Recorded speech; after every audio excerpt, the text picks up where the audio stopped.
இன்னைக்கு வந்து ஒரு சூப்பரான யூஸ்ஃபுல்லான இன்ஃபர்மேஷன் தான் சொல்ல போறேன். இது வீட்ல இருக்க லேடிஸ்க்கு வந்து ரொம்ப ரொம்ப யூஸ்ஃபுல்லா இருக்கும். Yes, job opportunity. இந்த ஜாப்ல வந்து நீங்க ஜாயின் பண்றதுக்கு no investment, no joining fees. இது வந்து ஒரு சர்டிஃபைட் கம்பெனி. சோ இதுல எக்கச்சக்கமான பெனிஃபிட் இருக்கு. ஃபர்ஸ்ட் பாத்தீங்கன்னா கமிஷன். எஸ், 25% கமிஷன் அண்ட் எத்தனை ஆயிரம் ஆனாலும் கமிஷன் நீங்க வந்து ஏர்ன் பண்ணலாம். கிஃப்ட், எஸ், எக்கச்சக்கமான கிஃப்ட். கம்பெனியை உங்களுக்காகவே மேனுபேக்சர் பண்ணி தரக்கூடிய பயங்கரமான கிஃப்ட்ஸ் எல்லாம் இது மூலியமா கிடைக்கும்.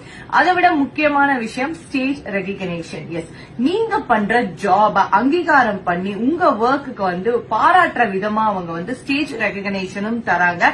அது மட்டும் இல்லாம நேஷனல் இன்டர்நேஷனல் ட்ரிப்ஸும் வந்து உங்களுக்கு கிடைக்குது. நீங்க ஃபேமிலி ஃப்ரெண்ட்ஸோட போய் ஜாலியா என்ஜாய் பண்ணலாம். எக்கச்சக்கமான கேஷ் ரிவார்ட்ஸும் வந்து உங்களுக்கு தராங்க. சோ இதுக்கு மேல என்ன வேணும்? நிறைய பேர் யோசிப்பாங்க, இந்த பொண்ணு வந்து வீட்டுல இருந்துட்டு ஃபேமிலியும் கவனிச்சுட்டு குழந்தைங்களையும் பார்த்துட்டு இவ்வளவு அதிகமா சம்பாதிக்கிறாளே அப்படின்னு சொல்லிட்டு. இந்த ஜாப் வந்து ஒரு ஜெனரேஷன் ஜாப் தான் சொல்லலாம். நீங்க உங்களுக்கு அப்புறம் உங்க குழந்தைங்க அவங்க குழந்தைங்கன்னு ஏர்ன் பண்ணிட்டே போலாம். அது மட்டும் இல்லாம 5 இயர்ஸ்க்கு அப்புறம் நீங்க ஆக்டிவா இல்லைனாலும் உங்களுக்கு கீப் ஆன் இன்கம் வந்து வந்துகிட்டே இருக்கும். நீங்களும் வந்து